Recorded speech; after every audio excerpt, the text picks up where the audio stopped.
Well, Mr. McGarry, I'm going to show you some of the sets I worked on over here. Funny Lady. You've really walked through this gate many times, haven't you? Oh, yes, many, many times I've walked through this gate. For how many years, would you guess? Oh, about 14 or 15 years. James Wong Howe was a master of cinematography. He was a creator, an inventor, an innovator.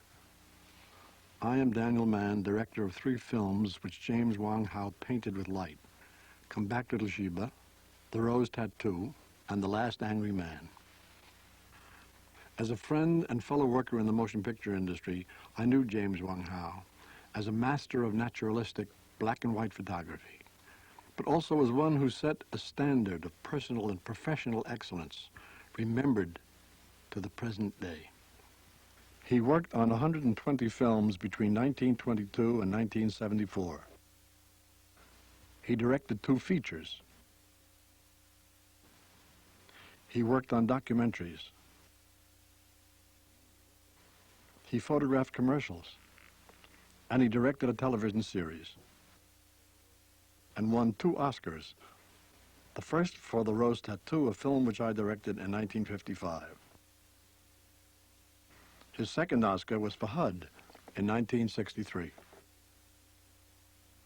In 1957, he was honored at the Eastman House Festival of Stars, along with Harold Lloyd, Lillian Gish, Maurice Chevalier, Gloria Swanson, Joseph French Sternberg, Janet Gaynor, Mary Pickford, Richard Barthelmess, Ramon Navarro, Frank Borzaghi, and fellow members of the American Society of Cinematographers, Peveril Marley, George Folsey, Arthur Edison, William Daniels, Lee Gomes, and Charles Rocher. James Wong Howe was born Wang Tong Jim in Kwantung Province near Canton, China, on August 28, 1899. James remembers his father wearing his hair like an Indian, braided in one long plait. The elder Howe brought his family to America, a land which he describes as a mountain of gold. Wang Tong Jim was 5 years old, the only child of his father's first marriage in a new family of 7 children. His first home was Pasco, Washington, where his father opened a general store and became the first Chinese merchant in town. Wang Tong Jim attended a public school where his first teacher quit before she would teach what she referred to as a Chinaman. His second teacher changed his name. She found it easier to call him James Wong Howe. He was bright, ambitious, and was learning how to overcome prejudice. He was learning to hold his own as a small Chinese boy in a competitive world, a lesson which sustained him in his later career. He was a contender, a natural. He left Pasco first to become a boxer, a Chinese mixer, the newspapers called him.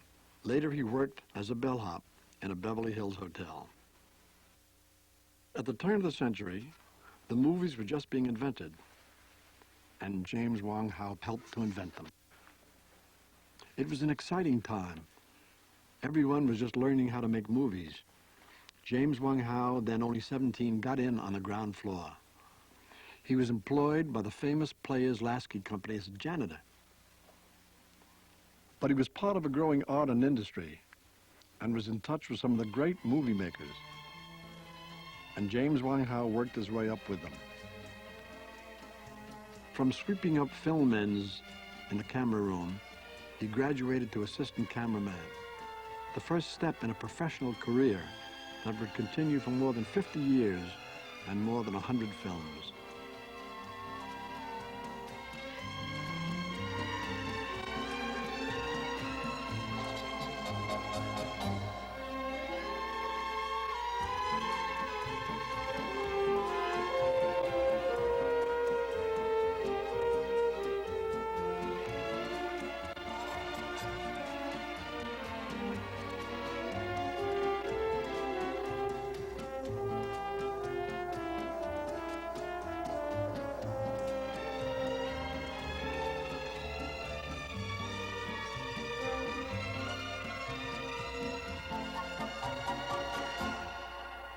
In 1937, James Wong Howe photographed the great American story, The Adventures of Tom Sawyer.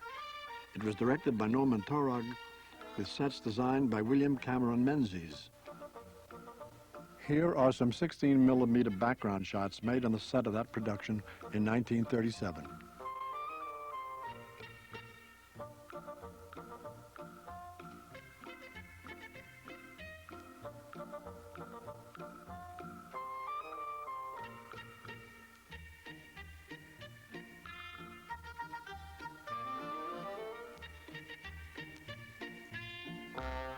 The lighting and composition in this picture is described as having a storybook charm, as well as earthy realism.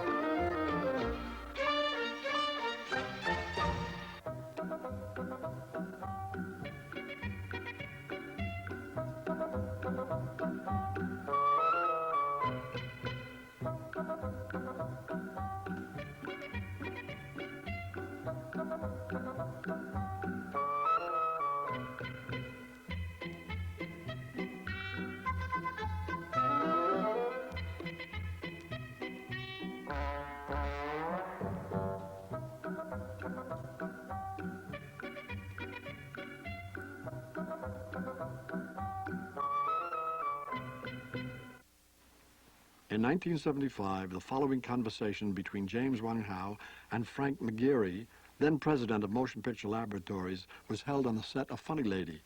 This was Jimmy's last picture, and it is his last filmed appearance before his death in 1976. In 1922, I photographed my first picture with a big star named Mary Miles Minter. That was for called Famous Player Lasky Studios. That was on Vine Street. In those early days, I've seen a lot of changes now. Years going by, we've got sound, color, and widescreen. We had 3 stages, and they're all open. We'd go location, we'd take our reflectors, 2 or 3. We had 1 grip, 1 assistant director. He also acted as script clerk, business manager, you see. Do you prefer location shooting to studio shooting? Well, Frank, I really like to shoot in the studio because I have more control with lights. Location is wonderful because it's more real, you know, instead of the sets. But they do pretty good by setting. But outdoors, I have the sun to contend with. It's always changing. Or you might have a good sunlight, and right in the middle of the scene, a cloud would go over it. See, the ideal thing for location is, like today, it's all clear in sunlight, but we don't have a cloud in the picture. So the ideal thing is to have low clouds, that is always in the picture, and no clouds to black out your sun. But how often does one get it? I go to pray to Buddha, he never listens or something, you see? So today, the studio likes to do more interior because of the sound noises and control. You go out, you start shooting, airplane will fly by. Well, it ruins your sun, ruins your scene. Now, as you shoot, and suddenly you get a good shot going in, acting is perfect, the dialogue is perfect, and suddenly the sun goes under a cloud, or the cloud goes over the sun. Frank, when you make a movie, you got to have a screenplay, a story. Well, that story really dictates to what we are going to do, how to shoot it, how to photograph it, how to direct it, how to act it. Everyone is subservient to that. We can go one way or the other to get our own ideas in it, but not get our personalities in it, you see. We try to, as a cameraman, I try to keep the mechanics out as much, not to interfere with the scene. And I really try to find the most simple approach in lighting. I don't like to complicate the scene's too much. Unless it's a nightclub and you want jazzy lighting, well, I'll complicate it. But usually I like to keep it simple. I don't want my photography really to get in the way of the story, of the acting. You know? But yeah, go ahead. A cameraman's job is to be subservient to the story, then, right, isn't it? Right. And the actors also, and the action, and the director. We just can't put our own selves in it. Many directors will make a beautiful shot. When he goes to the editing room, he don't want to cut it out because it's his idea, it's his beautiful shot. But the shot doesn't belong, and he leaves it there and gets in the way. So when a director goes in to cut his own film, he should not be the director of that film. He should be an editor now. Now, in lighting, sometimes I'll spend an hour in lighting a set. Some actor, someone might come around, accidentally kick a light. And he said, oh, I'm so sorry, apologize, you know. And I take a look. I said, my God, that's beautiful. I never intended it that way. I found something by accident. Somebody kicked the light, they kicked it in the proper place. I should have had that in the first place. So I thank him, and they can't get over it, you see. Yeah. But I don't go about always kicking lights around, you see. I see. But it just happened. Like an artist, he may get a accidental highlight someplace in his picture. Maybe a little drop of paint. He looks at it. Oh, that's terrific. A little spot of red gives him perspective. So lighting, to me, is very important. But there are many other important things. Is to be able to, how to get along with your director, communicate with them, and with the actors, especially actresses that have good side and bad side. I had one actress that had only one side. So when she came in the door had to open a certain way. When she went out, we had to change the door around so it fit a good side. So the door kept changing, but the audience never realized that. That's right. You see? It's remarkable. Well, now, in lighting, HUD, for instance. Yes. You shut that down in Texas. All right. Now, that was black and white. Right. Now, what did you do there to keep the lighting dramatic? Well, what I wanted there in Texas at that time was a harsh, hard sunlight with really black shadows. And what I did, I underexposed a little bit. In other words, I exposed for the highlight rather than the shadow. You see, the old school is you always expose for the shadow and let the highlight take care of itself. Yeah. See? But what I did in that film, I exposed for the highlight a little more to make my blacks a little more blacker. All right, now what and then the sky, I wanted to be clean, no clouds. So being a black and white picture, sometimes I select a filter, certain blue, that would blend the sky into the cloud. In other words, you wash out the cloud. I want starkness. That is the picture that you won an Oscar for. I won an Oscar for it, and I liked the picture very much because I enjoyed working with Newman and Martin Ritt, the director, and the boy was very good. We were down there. It was hot, desolate, not a pleasant place to work in. And the director told me, he said, well, Jimmy, this is the first picture we worked together, and I don't think it's a cameraman's picture. I said, well, to me, it's a very interesting script, and I think we're going to make it dramatically. This picture of HUD with the dust blowing through, you know. You made it dramatic, yeah. Even though he didn't think that you could do it. Well, he thought that I wouldn't like it because of the harshness. I want to make it. I see. He thought that I was a cameraman that liked beautiful pictures. Well, I don't like careful, really beautiful pictures, as say. Well, now, in black and white, let's go back to the early days. How did you frame a picture then? You were, how could you make the edges soft? Well, what we tried to do, you know, we tried to be innovators.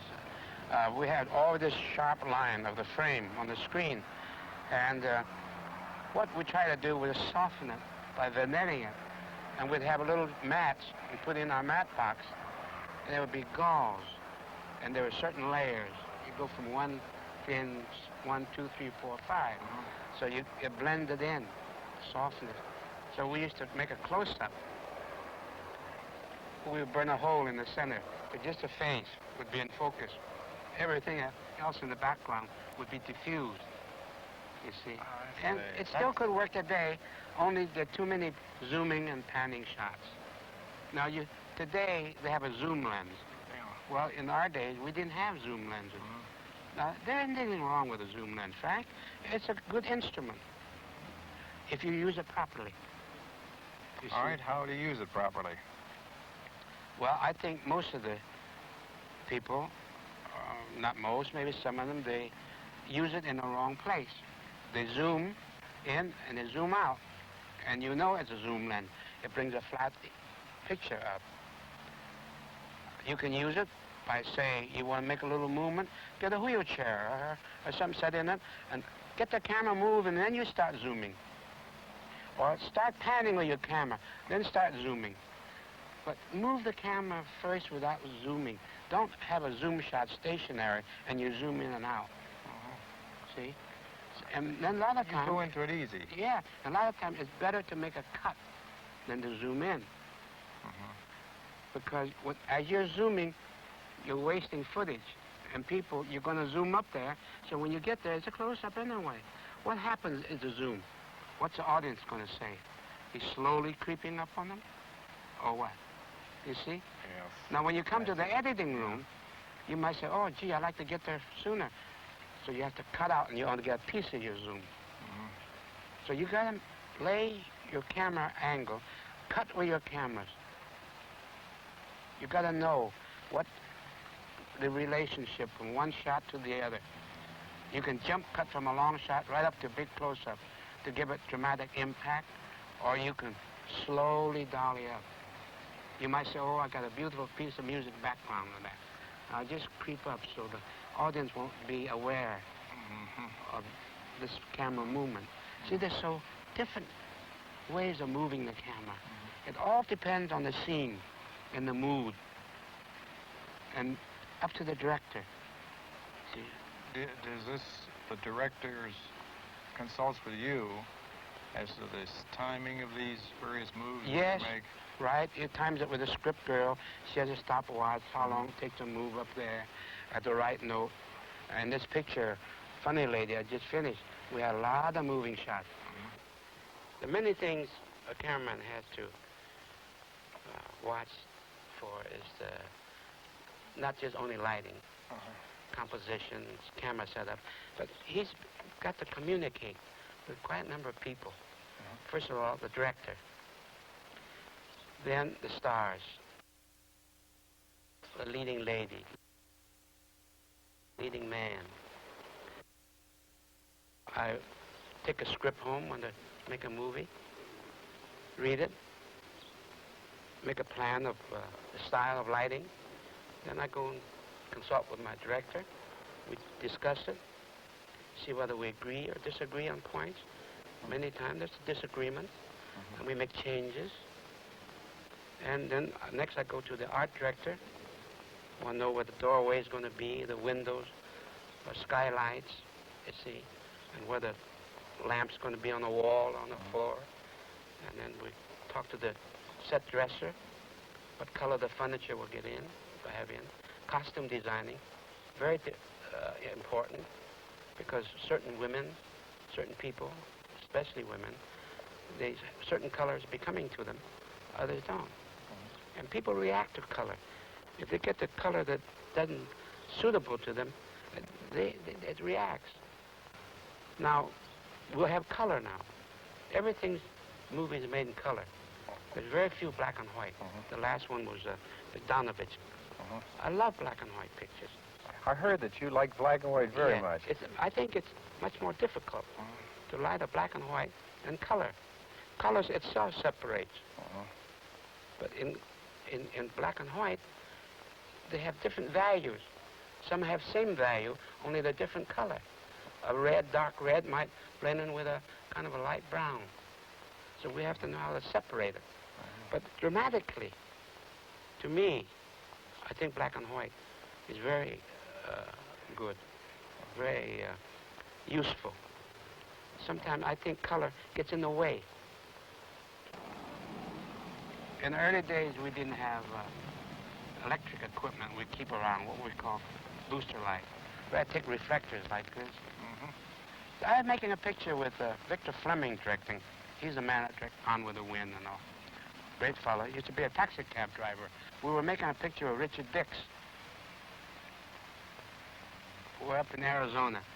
A Zane Grey story called Call of the Canyon, I think it was. He says, well, fellas, he said, let's go up that hill, because I wanted a silhouette shot of Richard on his horse. Now, we bring our lunches up there, and we eat there, and nice, and then when we shoot a shot, and let's call it a day.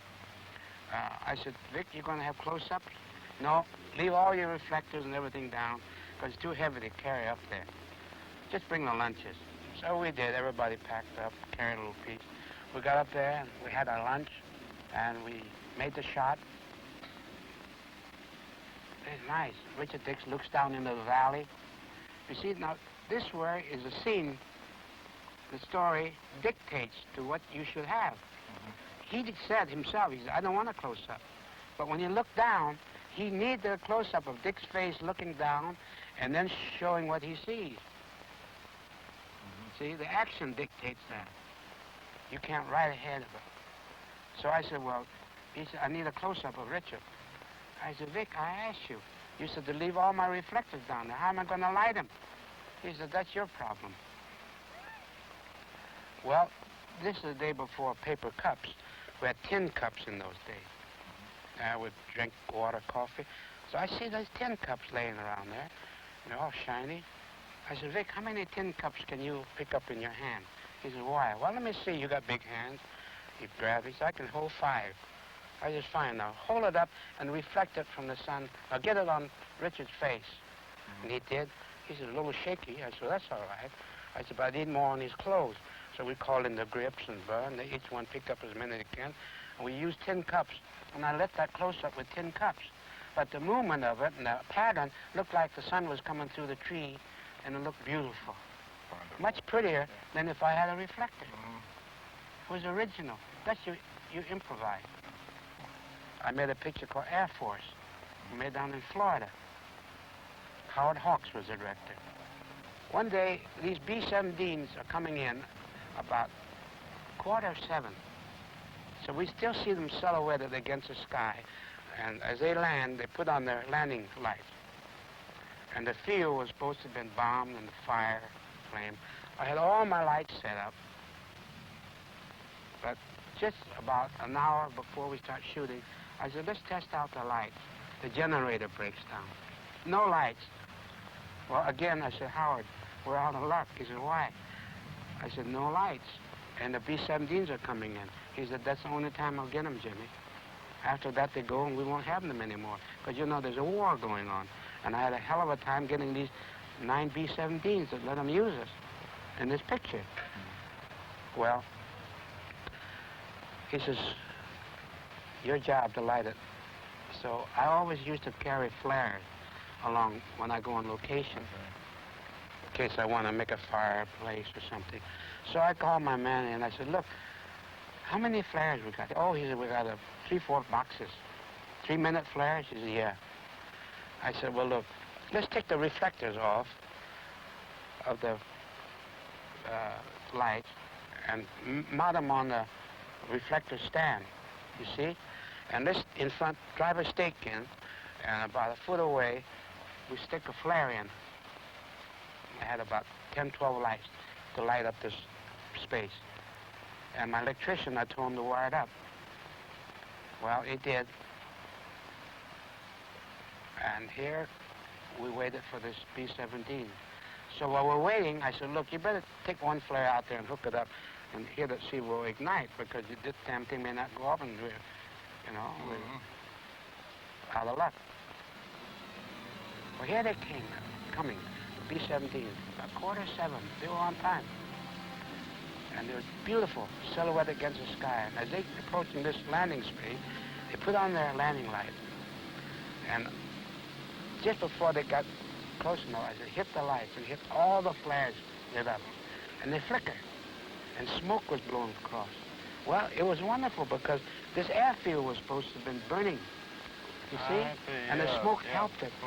And with this thin smoke in between the lens and seeing these kind of ghostly headlights and shapes of B-17s coming in, and they land right through past the camera, and the propellers whirling this smoke around, and when they put on the brakes, you know, in a squeak, it was really dramatic. Much more dramatic than if you had the regular if I had light. my regular lights steady, it wouldn't look like that. And Mr. Hawk says, Jimmy, that's great when he saw the Russians. Send the generator home. We'll finish this whole picture here on location with flares.